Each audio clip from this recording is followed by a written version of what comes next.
Hello दोस्तों, मैं आनंद कोहली आपका स्वागत करता हूं आपके ही चैनल स्टडी अड्डा 24 ऑफिशियल चैनल में। तो आज हम इस वीडियो में देखेंगे 11 दिसंबर से 15 दिसंबर तक के बनने वाले करंट अफेयर के सभी इंपॉर्टेंट क्वेश्चन। कुछ कारणवश अभी राजदर्शन की सीरीज को रोकना पड़ रहा है और हम जल्दी उसे रिज्यूम करेंगे।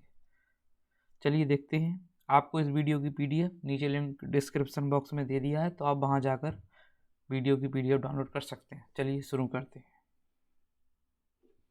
हमारा पहला क्वेश्चन है,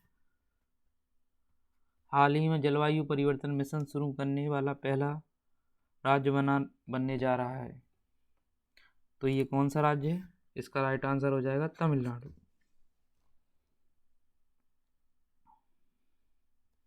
ये है मैप में तमिलनाडु की लोकेशन, ये इंडिया के मैप में, और ये है तमिलनाडु। तमिलनाडु की कैपिटल हो जाएगी चेन्नई। यहाँ के सीएम हो जाएंगे के स्टालिन। ये किस पार्टी से बिलोंग करते हैं? डीएमके। ये एग्जाम में पूछा जाता है। अगर हम अदर ऑप्शन को देखें तो कर्नाटक के हमारे सीएम हो जाएंगे बसवराज बोम्बे।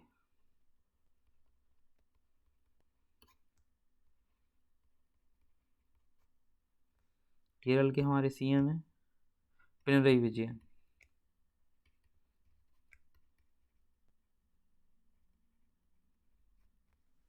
और हमारे आंध्र प्रदेश के सीएम हो जाएंगे वाई.एस. जगनमोहन रेड्डी। इस क्वेश्चन के बारे में थोड़ा देखते हैं। तमिलनाडु भारत के जलवायु परिवर्तन शुरू करने वाला पहला राज्य बन गया है, मिशन शुरू करने वाला। 9 दिसंबर 2022 को तमिलनाडु जलवायु परिवर्तन शिखर सम्मेलन में राज्य जलवायु परिवर्तन मिशन का शुभारंभ करते हुए तमिलनाडु के मुख्यमंत्री के स्टालिन ने कहा है कि राज्य 2070 के राज्य के लक्ष्य में बहुत पहले कार्बन तटस्थ प्राप्त कर लेगा। कार्बन के न्यूट्रल तात्पर्य वातावरण से कार्बन डाइऑक्साइड की उतनी ही मात्रा विभिन्न तरीकों से हटाने से है जितना की मात्रा उस कार्बन डाइऑक्साइड का उत्सर्जन हो रहा है, ताकि उत्पादन और हटाई गई मात्रा कुल शून्य रहे। आप मान लीजिए जैसे आपकी जो बाइक या फोर व्हीकल जो भी है, जो आपकी जो कार्बन जो आपकी छोड़ रही है, वो मान लीजिए आपने जितना भी कार्बन बाइक या जो भी व्हीकल वाहन छोड़ते हैं, अगर उतना ही कार्बन को उसी दिन सोख लिया जाए पेड़ों द्वारा या किसी भी अन्य उपकरण द्वारा, तो इस कंडीशन को हम कहेंगे जीरो कार्बन एमिशन। ये COP26 जो हाल ही में ग्लासगो में हुई थी, उसमें भारत ने शपथ ली कि 2070 तक भारत को कार्बन जीरो एमिशन मुक्त बनाने का लक्ष्य है। तो इसी के अंतर्गत तमिलनाडु ने पहला स्टेप ले लिया है, जो कि बताया है। ये ग्लासगो कहाँ है? ये यूके में है। यूके के जो प्रधानमंत्री हैं ऋषि सुनक बने हाल ही में।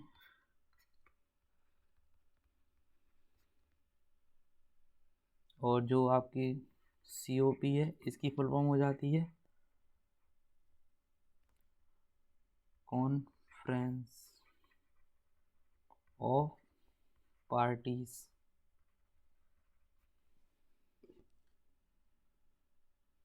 तो इस क्वेश्चन से हमें इतनी जानकारी मिलती है। चलिए हम नेक्स्ट क्वेश्चन देखते हैं अपना। हाल ही में सार्क करेंसी स्विफ्ट फ्रेमवर्क के तहत भारतीय रिजर्व बैंक ने किस देश की मौद्रिक प्राधिकरण के साथ मुद्रा अदला बदली के साथ समझौता किया है? तो इसका राइट आंसर है मालदीव। मालदीव की मैप में लोकेशन देखें तो ये हो जाएगा मालदीव।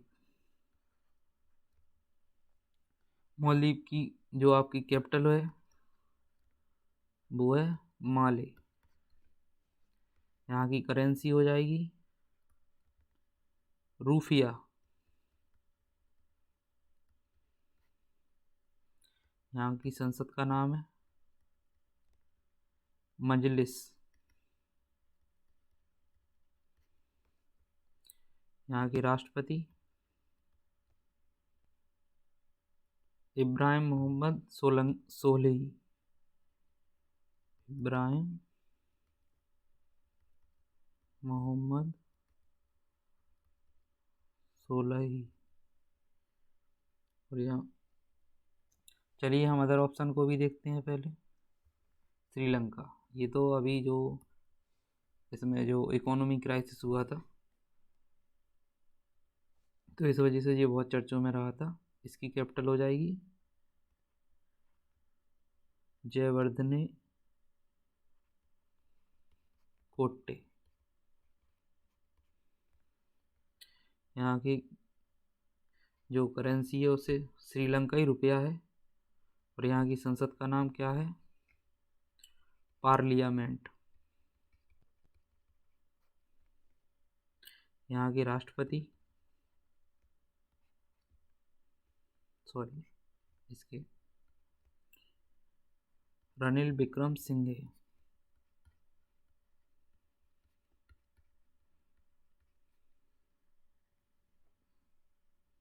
यहाँ के प्रधानमंत्री हो जाएंगे दिनेश गुणवर्धने।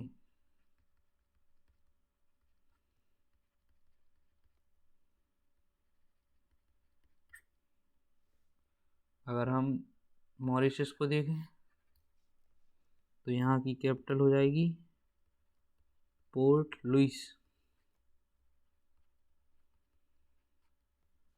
यहाँ की करेंसी हो जाएगी मॉरिशस रुपया।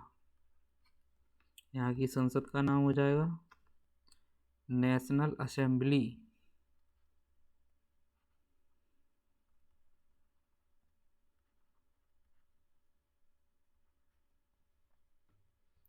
और यहाँ के राष्ट्रपति हो जाएंगे पृथ्वीराज सिंह। और यहाँ के प्रधानमंत्री हो जाएंगे प्रविंद जगन्नाथ। थाईलैंड की कैपिटल हो जाएगी बैंकॉक। और यहाँ की करेंसी हो जाएगी थाई बाट। चलिए नेक्स्ट क्वेश्चन देखते हैं हम अपना। देश भर में 15 अगस्त तक कितने खेलो इंडिया केंद्र खुलने जाएंगे?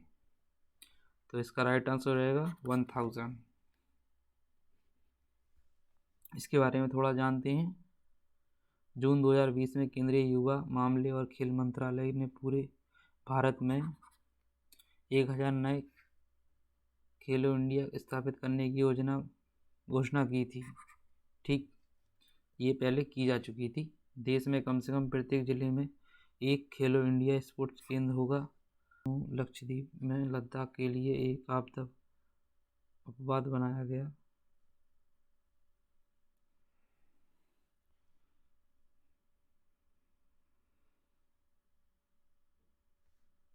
उत्तर प्रदेश पूर्वी राज्य जम्मू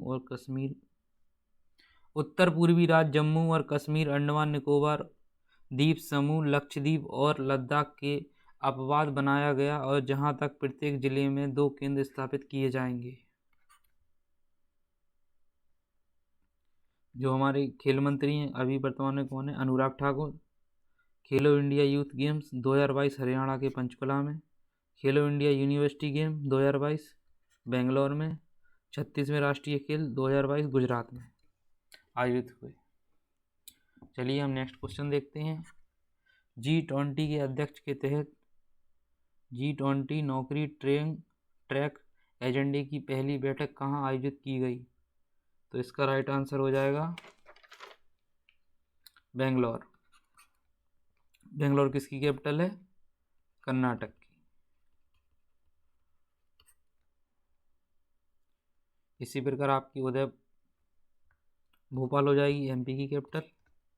गांधीनगर गुजरात की। उदयपुर ये आपका राजस्थान का एक शहर हो जाएगा। चलिए इसके बारे में थोड़ा देखते हैं। भारत की अध्यक्षता G20 के वित्त और सेंट्रल बैंक डिप्टी FCBD के बैठक में 13 दिसंबर से 15 दिसंबर 2022 को बेंगलुरु में आयोजित की जाएगी। कहाँ आयोजित की जाएगी? बेंगलुरु में। वित्त मंत्रालय और भारतीय रिजर्व बैंक के इस सम्मेलन में RBZ से मेजबानी करेंगे, जो कि भारत में G20 अध्यक्षता के दौरान वित्त ट्रैक एजेंडे पर बात की शुरुआत को चिन्हित करेगा। हमारा नेक्स्ट क्वेश्चन है, किस राज्य ने बीच फोम को भारत का पहला कार्बन न्यूट्रल फोम घोषित किया? तो इसका राइट आंसर हो जाएगा केरल। अभी केरल के बारे में हम डिस्कस कर चुके हैं। ये रही केरल की मैप में लोकेशन, ये हमारा इंडिया का मैप, ये हो जाएगी केरल की लोकेशन। इसके बारे में थोड़ा देखते हैं। केरल के CM पिनराई विजयन केरल के सीड फोम को भारत का पहला कार्बन न्यूट्रल फोम घोषित किया। यह सीड फोम एर्नाकुलम जिले में अलुवा के थुरुथु में स्थित है। हाँ, थुरतू में स्थित है। इस तरह के प्रयास से भारत में कार्बन उत्सर्जन को कम करने में मदद मिलेगी। कार्बन न्यूट्रल पहल का महत्व कार्बन न्यूट्रल पहल की मदद से क्या महत्व है इसका, देखते हैं हम। कार्बन न्यूट्रल पहल की मदद से विश्व स्तर पर देशों हमेशा में प्रयासरत रहे और कार्बन एमिशन को कम करना क्लाइमेट एक्शन में एक महत्वपूर्ण कदम है। बढ़ते ग्लोबल वार्मिंग को देखते हुए कार्बन न्यूट्रल पहल आज के समय में काफ़ी महत्वपूर्ण फैक्टर है। चलिए हमारा नेक्स्ट क्वेश्चन देखते हैं। विश्व मौसम विभाग संगठन दिसंबर 2022 में अपनी पहली वार्षिक वैश्विक जल संसाधन रिपोर्ट 2021 जारी की है। WMO के महासचिव कौन है? तो इसके महासचिव हो जाएंगे पेट्री तालस।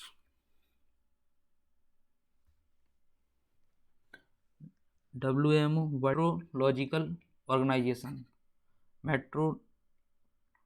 मेट्रोलॉजिकल ऑर्गेनाइजेशन है, वर्ल्ड मेट्रोलॉजिकल ऑर्गेनाइजेशन।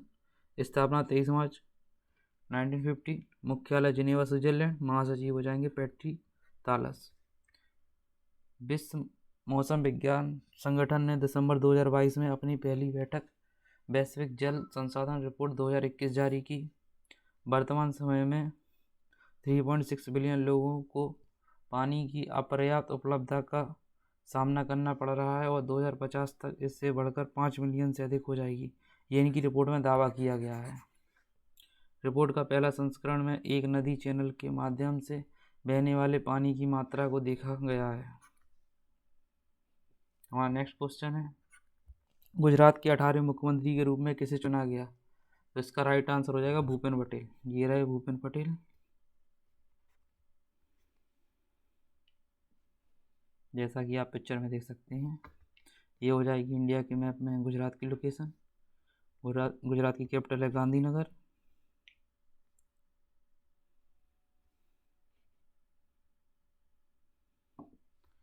थोड़ा हम इसका डिस्क्रिप्शन देखते हैं क्वेश्चन में और क्या क्या है।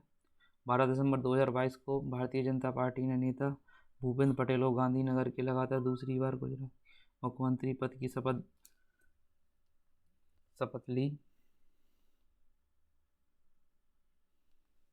राज्यपाल आचार्य देवव्रत ने उन्हें गुजरात के 18वें CM के रूप में शपथ दिलाई। भूपेंद्र पटेल ने 13 सितंबर 2021 को गुजरात के 17वें मुख्यमंत्री के रूप में शपथ ली। गुजरात विधानसभा चुनाव 2022 में बीजेपी ने लगातार 7वीं जीत के इतिहास रच दिया। ये इम्पोर्टेंट पॉइंट है। गुजरात विधानसभा चुनाव में 2022 में बीजेपी ने 7वीं जीत के साथ इतिहास रच दिया। बीजेपी का वोटिंग शेयर 62.5% था। इसने 182 सदस्यीय विधानसभा में 156 सीटें जीती। पटेल ने अपना ही रिकॉर्ड तोड़ा और 2022 के चुनाव में एक बार फिर घटोलोडिया निर्वाचन क्षेत्र में 1,91,000 मतों के अंतर पर जीत हासिल की। नेक्स्ट क्वेश्चन देखते हैं हम। प्रधानमंत्री नरेंद्र मोदी ने किस राज्य में मोपा अंतर्राष्ट्रीय हवाई अड्डे का उद्घाटन किया? तो इसका राइट आंसर है गोवा। ये रहा मैप में गोवा, ये हमारा इंडिया का मैप हो जाएगा। ये गोवा की लोकेशन। गोवा की जो मुख्य नदियां हैं मांडवी, एक का भी मुझे नाम याद नहीं आ रहा। गोवा की कैपिटल हो जाएगी पणजी।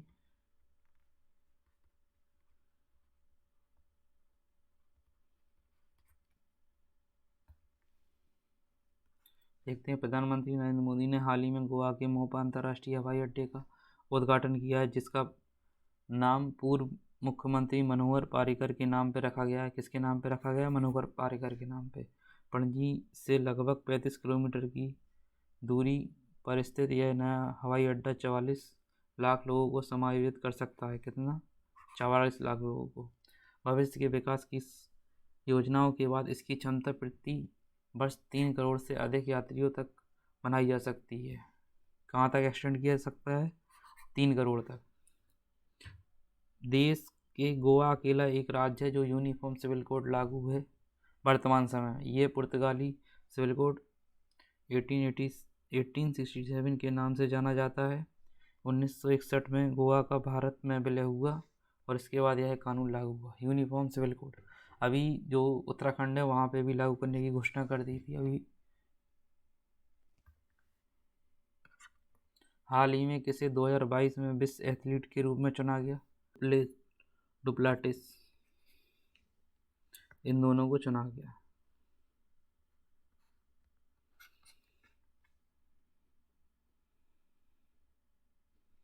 अमेरिका की सिडनी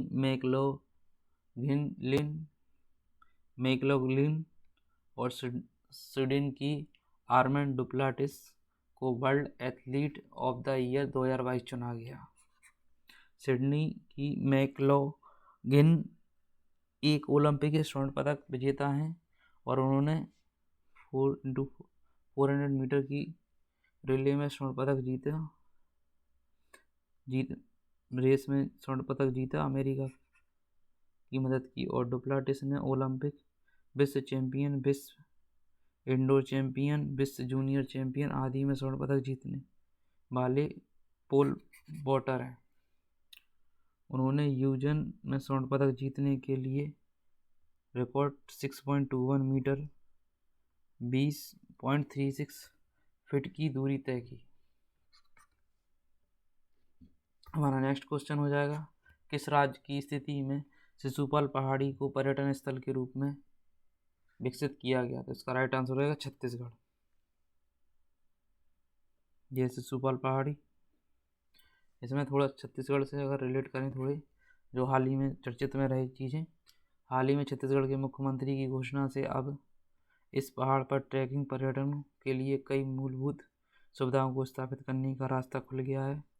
अंग्रेजों के ज़माने के इलाके की पहचान रहे इस पहाड़ को पर्यटन के लिए विकसित करने का सरायपाली को नई पहचान मिली है। इसको नई पहचान मिल गई है। ऐसी मान्यता है कि शिशुपाल पहाड़ी के ऊपर किसी समय राजा शिशुपाल का महल हुआ करता था। किसका महल? शिशुपाल का। जब राजा को अंग्रेजों ने घेर लिया तब राजा ने अपने घोड़े की आंख पर पट्टी बांधकर पहाड़ी से छलांग लगा दी थी। इसी कारण इस पहाड़ी का नाम शिशुपाल पर्वत और यहाँ झरने का नाम घोड़ाधार जल प्रपात पड़ गया।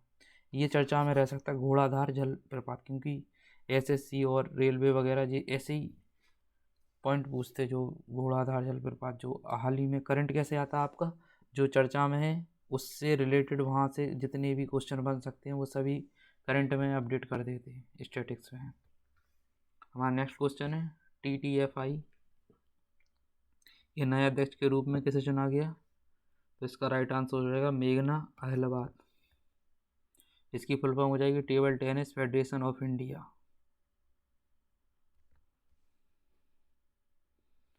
इसके इंपॉर्टेंट पॉइंट देखते हैं। मेघना अहलावत को 5 दिसंबर 2022 को table tennis federation of India का अध्यक्ष चुना गया। साथ ही पूर्व नेशनल चैंपियन कमलेश मेहता महासचिव चुने गए और पटेल नागड़, पूर्व नेशनल चैंपियन कमलेश मेहता महासचिव कौन चुने गए?